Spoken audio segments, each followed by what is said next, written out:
Un don de 300 feuilles de tôle ondulées de 3 mètres, d'une valeur d'un peu plus de 2 millions de francs CFA, vient d'être remis à 3 écoles du département de Bamboutos. Il s'agit de l'école publique de Batuentio dans l'arrondissement de Bacham, l'école catholique de Bawa Finto dans l'arrondissement de Babadjou et de l'école publique de Bamendjinda dans l'arrondissement de Bouddha par l'association des ressortissants Bamboutos de Belgique, ici représentée par Richard Tinda. Dans toutes les écoles où nous sommes passés, on se rend compte que les enfants, pratiquement, s'il pleut, ils vont quitter les salles de classe. Ou alors, on a des bâtiments qui sont en construction, qui n'ont pas de tôle. Les parents n'ont pas les moyens. Vous savez, le plus difficile dans un bâtiment, dans une salle de classe, c'est d'abord les tôles. Et sans ces tôles, nous comprenons que par ailleurs, on a eu des soucis avec des bancs. Il y a des bâtiments qui sont construits, il n'y a pas de bancs. Donc c'est ça le but de ma venue au Cameroun. Et c'est ce que nous faisons depuis 2010.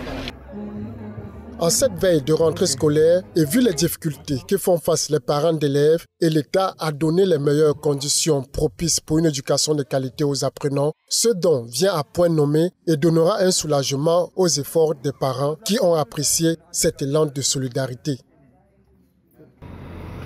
Ce bâtiment qui sera enfin opérationnel grâce à l'association des ressortissants Bamendjinda de Belgique aura été élevé plus d'une fois, mais par le manque de moyens pour couvrir l'œuvre des parents, ces efforts ont été plusieurs fois annulés. Parce que les bâtiments montés sous l'effet des intempéries, faute de moyens pour couvrir, les bâtiments sont tombés en ruine.